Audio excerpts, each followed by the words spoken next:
Hey y'all, welcome to the Dangerously Unique podcast. My name is Core and I am the host, and we are here to get dangerous. Yes, today we're talking about all things trending. We're going to talk about some hip hop beef. We're going to talk about some social cultural issues, and we're going to talk about things that we believe are important and hopefully are important to you. If you're interested in what we have to say, please feel free to like, share, comment, and subscribe, because this is going to be an epic show. Welcome to the Dangerously Unique podcast. Let's get dangerous.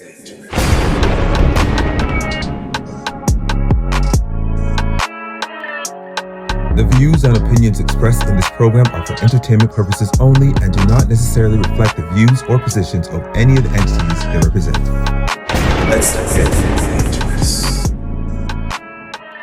So what's popping on Twitter is this conversation about men, women, and bears, correct? Yeah, the man. And I'll let man versus bear. I'll let Grizzy. So basically, I want to call it like a feminist plot point, but it's kind of like there's this conversation about how women feel.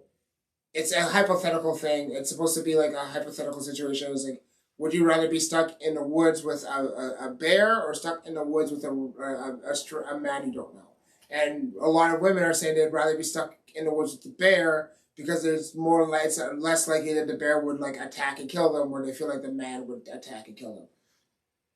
I personally, I get the idea of the conversation. I just feel like it can be kind of disingenuous if you're not understanding the full context of what the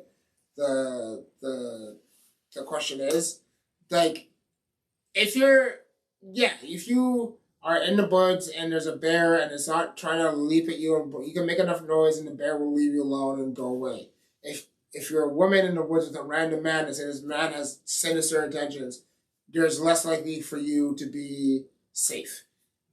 But I also feel like this whole conversation gets kind of skewed in a certain way because there are people who are clearly have been deeply hurt by like some of the men in their life, who are using this platform to say that all men are dangerous.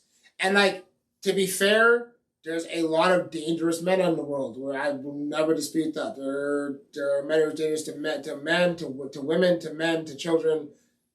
Some evil, vile motherfuckers out there. No one ever's questioned that. I do feel though that like, if you're not taking this conversation in a situation where like you're not understanding that like why women feel that they are unsafe around men, and you're just looking at it as a way as another, because it can also be used as another way to bash men.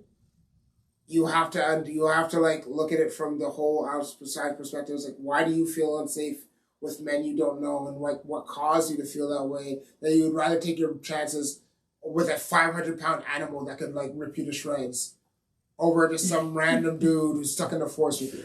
That's saying a lot. You know, unfortunately, it's a very sad state of affairs that we are living in a world where people, again, you'd rather feel safe around pretty much an alien than another human being who you can actually speak to and connect to.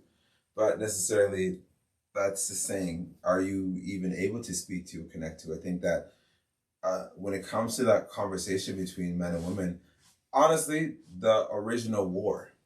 The original war is between men and women, the battle of the sexes. And I think that we live in a time where it's just, the war has been going on forever. And it's been so conflated to the point where now, like, everyone is coming out every week with, like I said, these hot takes and these ideas of like, you know, men being completely just, there's no point for them. There's really no point for actually exist. That what is a man unless he's going to buy you a bag or buy you clothes or provide for you in the way that you deem is supportive to you and beneficial to you. And it's a very shallow perspective of relating to another human being. And I think that that's only the basis because of exposing and looking at the history that men and women have done a lot of disobedience things to us. Before there was a patriarchy, there was a matriarchy. Yeah. You know, and so right now we are in the coin flips. Yeah, the coin is flipping. The coin flips back and forth. And so we're at a point where in history where I feel like people are looking critically at the way that men have been operating and holding power and utilizing space, because they have been in power predominantly for the longest time, and now that we're moving to more space, which also is discussed in, if you guys look at Chinese astrology, we are in period 9. We just actually entered period 9 in the year 2024, and what that means is we're moving to an age where the main core themes are women, predominantly like middle-aged women, but also spirituality, also AI, also deeper like awarenesses and introspection. So when we're thinking about the highlight and the focus of the conversation being women and spirituality, we're going to be asking these types of questions, these like these existential ideals, like of what is the purpose of men, what is the purpose of women, what is the purpose of our relating, how do we relate to one another in a way that's supportive, have we related to one another in a way that's supportive, how do we relate to one another in a way that's supportive to our overall well-being, right. You know. And I think that surely thinking that a man being around a bear is easier than being around a man doesn't really shed light upon the fact that it seems that there's a level of hope within as far as the perspective between men and women relating. But I think that I think things are just being like, literally, they're just saying shit to say shit at this particular moment in time. Yeah. They're throwing stuff against the wall. It's all shock value. It's all intense. It's like, what would you do if you had $1 million right now and you had a gun and you had to kill your daughter or your wife? Who would you shoot? My wife. You know what I mean? Like, I'd shoot my wife. I'm not killing my kid. It's facts. I'm not running my daughter and my wife. I'm saving my daughter. Are you kidding me? I think we just kind of opened the door to another one of those situations. Yeah. Sorry. But the thing is, like, you know, and the one could go into reasoning is, oh yeah, you know, my kid is my kid, you know, my wife is my partner, like, you know, somebody would be like my wife because my wife is gonna be with me forever. My kid is just here temporarily. They're gonna leave me one day. Like, you can have. So is my wife. You know, like, nothing is promised in this world, so it's all up for everything. But I think the fact of like trying to create these narratives that men are just completely egregious, horrible, savage beasts who are imbeciles and that are easily manipulated doesn't really help you as a woman if you are a heterosexual woman and then that likes men. It really is not going to work out for you. I feel you're really just kind of shooting yourself in the foot, and you're going to make it really hard for you to find a partner or somebody who you actually respect at the end of the day and would want to actually be in relationship with. So these types of notions and ideas, I think you're digging yourself into a hole that potentially you're just going to end up in by yourself. I agree. But I also feel as if like there's this. I feel like what's been happening is if people have been taking like outlying like situations and then labeling those situations with every single thing that has to do with men. Right? Yeah, conflating it. Exactly. Like we have and to do that is also disservice to younger boys who are trying to be good men, who don't have those negative connotations yet because they're still young. They don't have those negative traits. But if you're already like, because they have an X chromosome or Y chromosome, and you're just gonna assume that they're going to turn out to a monster, like you're basically dooming them to a situation where they're going to fail. I don't feel like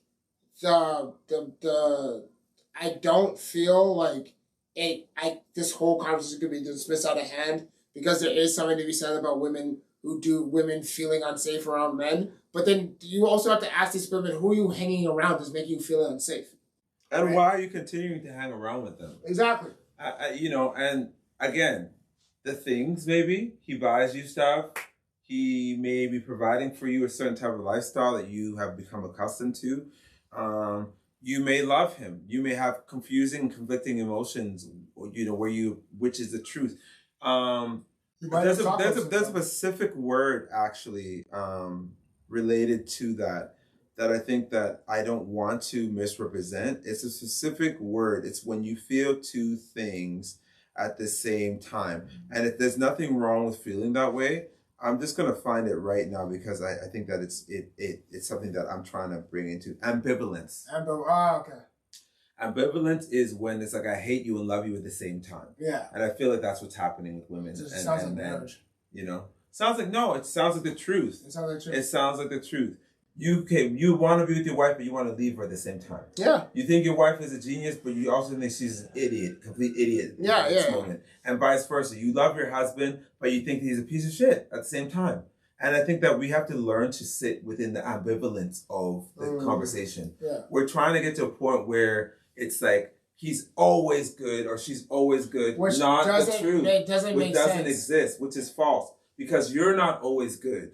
And you're not always saying the right thing or operating the right way. So we have to learn to live in a space of ambivalence where it's just like, I know that I can be loving and I know that I can be egregious at certain times. And you as my partner or you as my mate or whoever you're on has to be able to know that and allow that to be real. And we have to hold space for one another to be able to exist within that. Doesn't mean that I'm going to try and be an ass and just stay in that space, but understand that that is a natural part of progression. Yeah. That's another aspect of being human.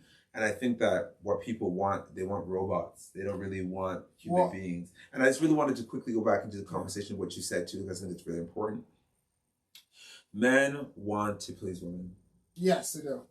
Okay? Men want to serve women and want to make sure that women are validated.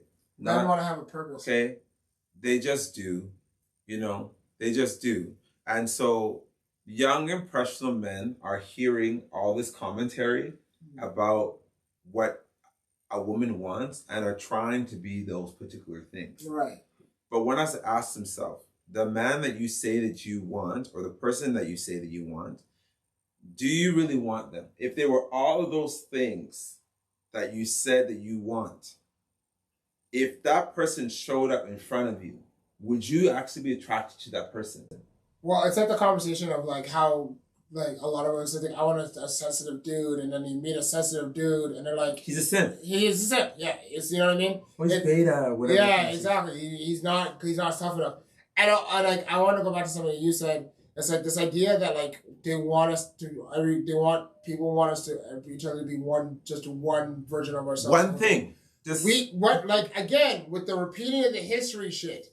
Cosby is the perfect example. This man was was absolutely sparkling clean as far as the media goes. He wasn't a thug. He was educated. He was graduated. He created his own shows. He created shows that to make sure black people looked amazing. That we were all there was no slang terms. He made sure that like we were the respectable black trope came from Cosby. And guess what else Cosby was? The most prolific rapist in Hollywood history. So if we're going publicly known. So like if you're gonna ask somebody to be one version of themselves their entire lives, you have to also understand that version you're getting is a lie, and the person you on the other side of that is the opposite side of that, and whatever that perfect version is going to be the darkest version of that. But the thing about that opens up two spaces. That opens up cheating, right? I'll go to get into the reason why that opens up cheating. Yeah. And that also opens up, again, like you said, living inauthentically. Because if I cannot be myself around you, I'm going to find some place to be that. Exactly.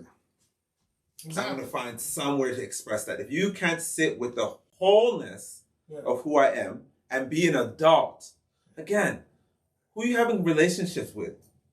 Yeah. Actually, why are you in the relationship? You're a baby. You're not even willing to sit with all of who you are, and then you expect to want to bring somebody in to fit into a fractional perspective, suppression of who you are.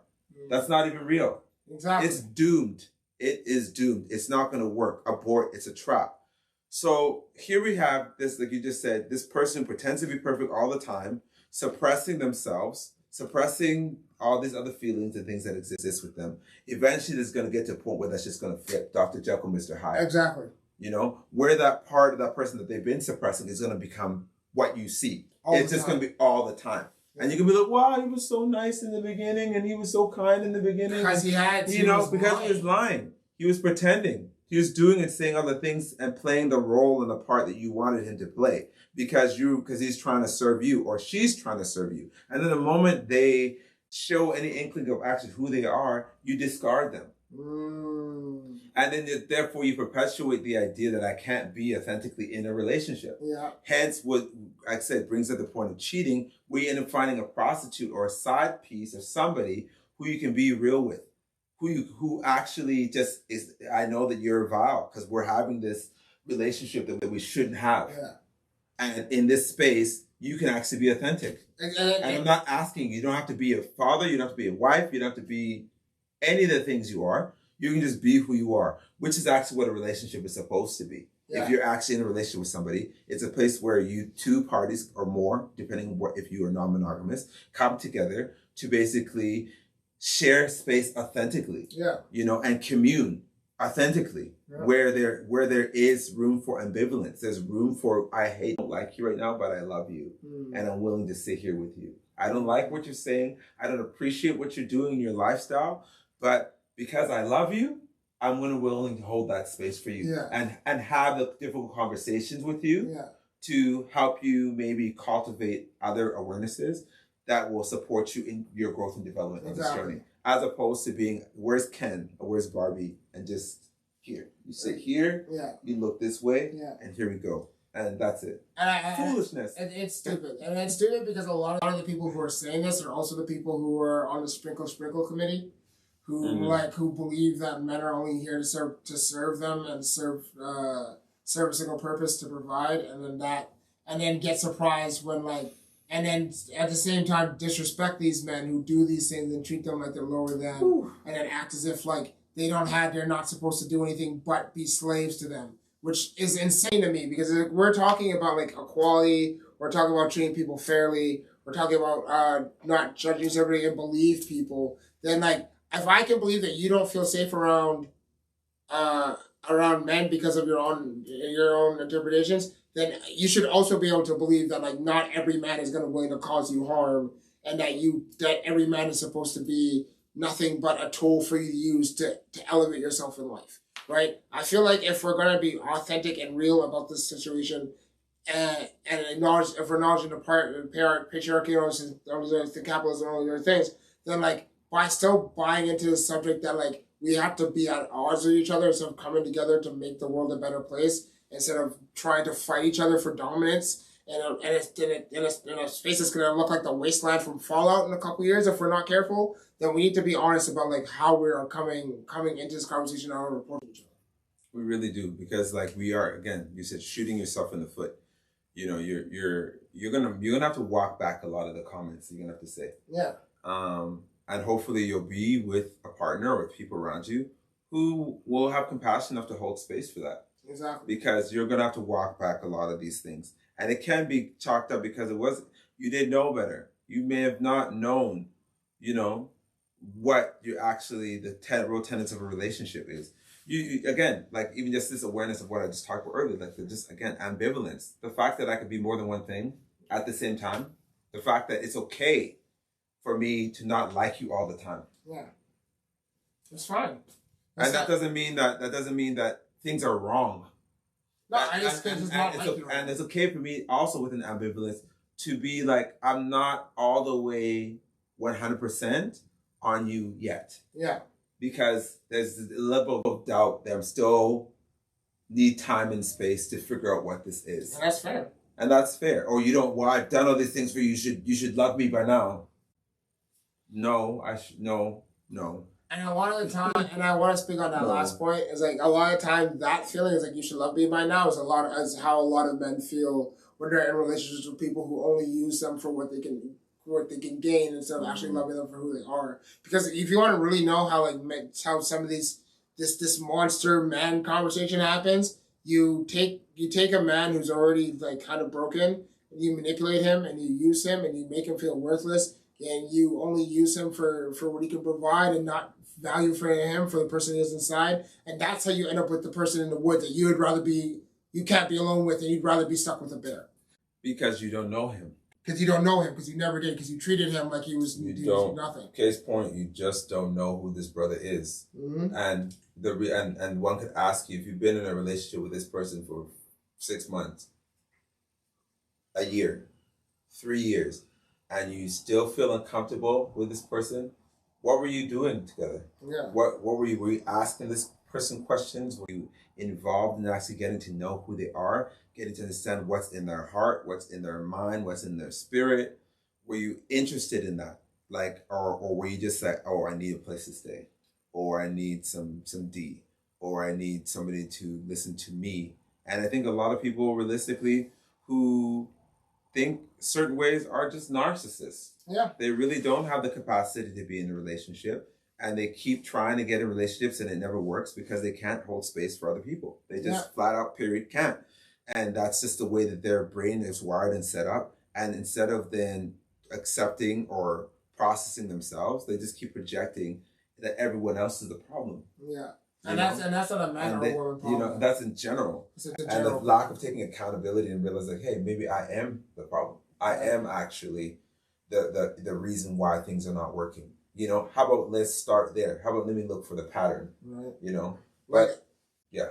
Yeah, I agree with you. Like at the end, like I understand that like women don't feel safe in a lot of spaces, and that's yes. And I understand where that comes from, and I'm not negating that feeling at all. But I also feel like to have this conversation honestly, to come to some kind of resolution instead of just blaming, or not. I don't say blaming all men, because the offense is like, if you're getting offended then you're the kind of man. It's like, no, it's just like, if you're making a sweeping generalization on a group of people in society, then instead of doing that, maybe you should start asking yourself, why is it that you feel that these group of people are so dangerous towards you? Mm-hmm. We just talked about like intolerance in a whole fucking show, and yet there's a whole half of the planet, or I'm sorry, out of the West it seems, there, and on social media, there's a whole section of half the population that feels like they cannot be tolerant of us for whatever reason. Yeah. And if we're talking about inclusion and exception, and when people want to be accepted, and I'm hearing that a lot from that side, you also have to practice that in perpetuity to others as well, and not just treat them as if they're the enemy no matter what. Yeah, and I think again that goes back to ambivalence. Same thing with that same conversation. Yeah. You're afraid of me, but that doesn't mean you have to get extinct, kill me. Yeah. You could be cool with me, but at the same time, you're not sure what's going on. Yeah. That's fine. That's honest. Yeah. Because you don't know me. You can actually spend the time not to get to know me as a person, as opposed to just like, oh, you're making me feel uncomfortable. Okay. Remove them from my space. Remove them. If they're not agreeable, if they're not saying the things that work for me, then I cut them off and I remove them. But just like you were saying, safe spaces. As a man, I don't feel safe everywhere. I don't know. As a black man, I definitely don't. As a black man, I don't feel safe everywhere I go. I don't feel safe around certain people. You know what I mean? And that's just an honest truth. So, but what I am working on is being safe within myself. Mm-hmm. Creating a space within myself where I feel confident and where I can be honest with myself. And I think we need to start there. But realistically, around anybody, you're never going to know what they're going to do. Exactly. Even if you've known them forever. I know people that have been married and be like, oh, my husband would never do anything to me. But then brother leaped up across the table and tried to jump on you. Yeah. Or she would never try to do nothing to me. And then she takes all your shit and dips out of town. Yeah. So, you know, people are going to people. I think safe space is something we all want to promote and we all wish to have, but the first original space is you. And so we need to work on making this ourselves a safe space. Yeah. But yeah, men are not crazy and women are not crazy all the time. No. We're just you know, it's statistically impossible. If that was the case, then it'd look like Mad Max out here. Yeah, it would. And if it wasn't, just be alone. Yeah. And being alone is not the end of the world, you know, or create other type of relationship structures that work for you. I'm not saying invalidating the nuclear family or invalidating your goals or whatever that may be relationally, but find whatever works for you. Facts. You know, You don't have to be in that space if there's no, that's not the only option. Yeah, you have other options. That's not the only option.